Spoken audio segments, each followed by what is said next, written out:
একদম দোকানের মতো হয়ে গেছে। হ্যালো বন্ধুরা, তো আমি আজকে আবার অন্যদিনের মতো নতুন একটা রেসিপি নিয়ে এসেছি। আজকের রেসিপি হচ্ছে সিঙ্গাড়া। তো সব সময় তো দোকানে তো যাওয়া সম্ভব হয় না, তো বাড়িতে তোমরা কম খরচে অল্প উপকরণ দিয়েই বাড়িতে কিন্তু স্বাস্থ্যসম্মত সিঙ্গাড়াটা বানিয়ে ফেলতে পারবে। আর দেখো, এই সিঙ্গাড়াটা বানাতে আমার প্রথমে আমি এক বাটি ময়দাটা নিয়ে নেব, আর ওর মধ্যে এবার আমি একটু টেস্ট অনুযায়ী একটু লবণ দিয়ে দেব, আর দেব হাফ চামচ মতো কালো জিরা। তো কালো জিরাটা দিলে কিন্তু সিঙ্গাড়াটা খেতে আরও ভালো লাগে, তার জন্য দিয়ে দিলাম। আর দেবো হাফ চামচেরও কম বেকিং সোডা। তো এটা দিলে সিঙ্গাড়াটা কিন্তু খাস্তা মুচমুচে হয়, তার জন্য দিয়ে দিলাম। টেবিল চামচ সাদা তেল দিয়ে এবার ময়দাগুলো ভালো করে মিশিয়ে নেব।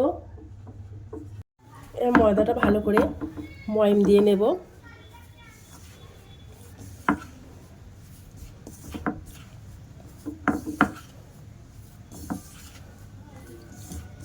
দেখো ময়দাটা ময়ম দেওয়া হয়ে গেছে, আর দেখো একদম মুঠোর মধ্যে আসছে, তার মানে ভালো করে আমার ময়মটা দিয়ে নিয়েছি। এবার আমি অল্প করে জল দিয়ে ডোটা বানিয়ে নেব। তো একসঙ্গে অনেকটা জল দেবো না, অনেকটা জল দিলে ডোটা নরম হয়ে যেতে পারে, তার জন্য অল্প করেই জল দিয়ে ভালো করে মেখে এবার একটা ডো বানিয়ে নেব।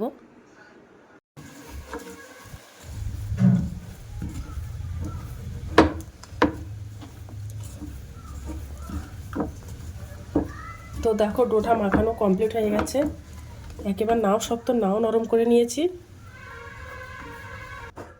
তো এই আটার ডোটা আমি কিছুক্ষণের জন্য রেস্টে রেখে দেবো, তার মধ্যে আমি আলুর পুরটা বানিয়ে নেব। তো চলো, আগের থেকে আমি এক বড় সাইজের একটা আলু ছোট পিস পিস করে কেটে আগে থেকে সিদ্ধ করে রেখে নিয়েছিলাম।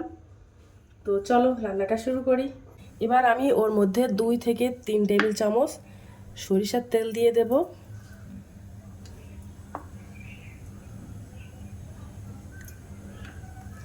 তিন টেবিল চামচ সরিষার তেল দিয়ে দিলাম। তো দেখো তেল গরম হয়ে গেছে, এবার আমি হাফ চামচ 5 ফোড়ন আর 3টে শুকনো লঙ্কা ছোট ছোট করে কেটে নিয়েছিলাম, তো ওটা তেলের মধ্যে দিয়ে দেব।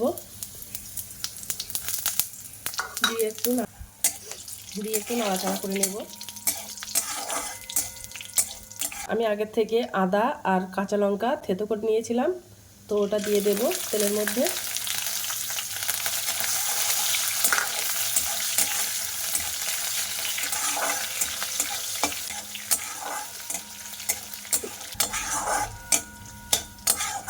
তো দেখো মশলাটা ভাজা ভাজা হয়ে গেছে, এবার আমি যে আলুটা সিদ্ধ করে গেছিলাম সেই আলুগুলো দিয়ে দেব। আমি একেবারে বলতে আলুটা গলিয়ে নিয়ে একটু শক্ত শক্তর মতো রেখেছি। ওর মধ্যে এবার একটু হলুদ গুঁড়ো দিয়ে দেবো কালারের জন্য, আস্তে রেখে দেবো। আমি চামচ দিয়ে একটু ফুটিয়ে মতো দিচ্ছি, রেখে দিচ্ছি হালকা। একটু লবণ দিয়ে দেব,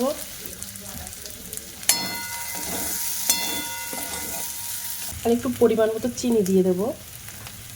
একটু আলু তরকারিটা মিষ্টি হলে ভালো লাগে খেতে, তার জন্য। আর ওর মধ্যে কিছুটা পরিমাণ ভাজা বাদাম দিয়ে দেব, আর এই ভাজা বাদামটা দিলে কিন্তু খেতে ভীষণ ভালো লাগে, তার জন্য বাদামটা দিয়ে দিলাম।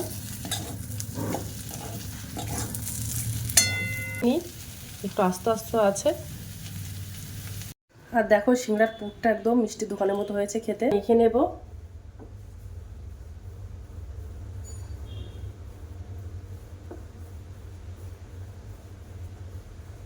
কেটে নেব। এবার লম্বা করে আটাটা বেশ ভালো করে মেখে নিয়েছি, এবার আমি ছোট ছোট করে লেচি মতো কেটে নেব।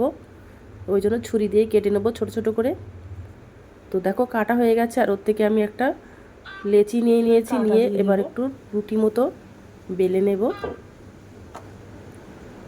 একটা রুটি মতো বেলে নেব।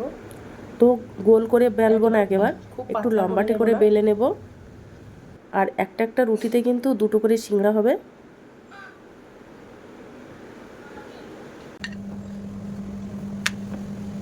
এমনি ওই সাইডটা একটু লম্বা মতো করে নেব। তো দেখো একেবারে নাও পাতলা নাও মোটা করেছি। এবার আমি ছুরি দিয়ে মাঝখান থেকে কেটে নেব সমান দুভাগে।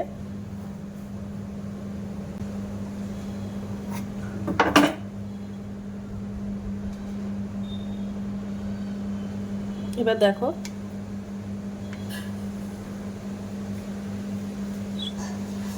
সব দিকে এবার জল লাগিয়ে দেব।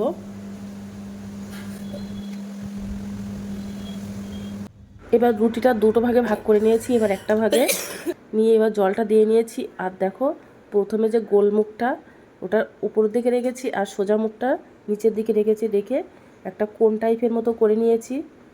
দেখো কোন মতো করে নিয়েছি বেশ ভালো করে। এবার একটু জোড়া লেগে যায় যেন ওইভাবে মুড়ে দিচ্ছি। এবার ওর মধ্যে এবার আলুর পুরটা দিয়ে দেব।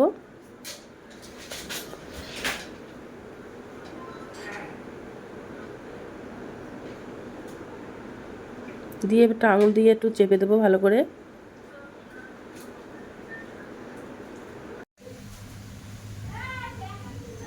তো দেখো পুরটা ভরে দিয়েছি।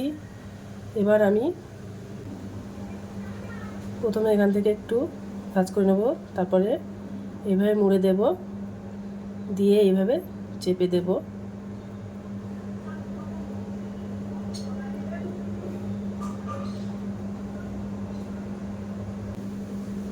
সিঙ্গাটা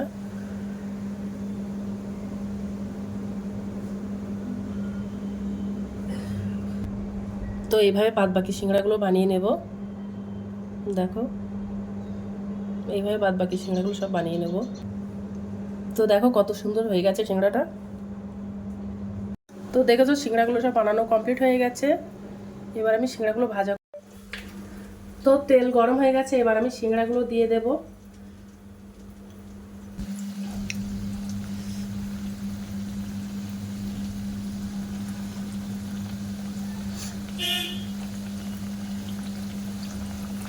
এবার আমি সিঙ্গাড়াটা ভাজা করে নেব।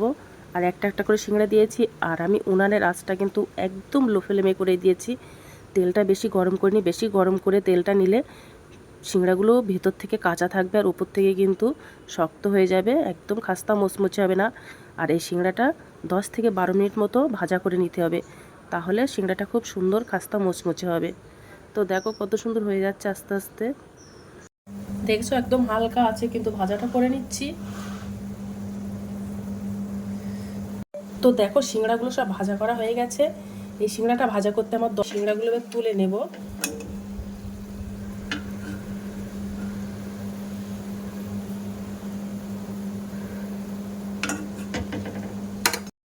এবার আমি দুটো তিনটে কাঁচা লঙ্কা ভাজা করে নেব।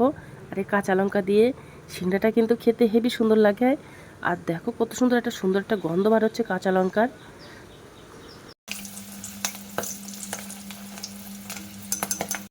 তো দেখো সিঙ্গাড়া বানানো কমপ্লিট হয়ে গেছে। তো আজকের দিনের মতো ভিডিওটা এখানে শেষ করছি। আগামী দিন আবার একটা নতুন ভিডিও নিয়ে চলে আসবো। তো টাটা বাই বাই, সবাই ভালো থাকবে।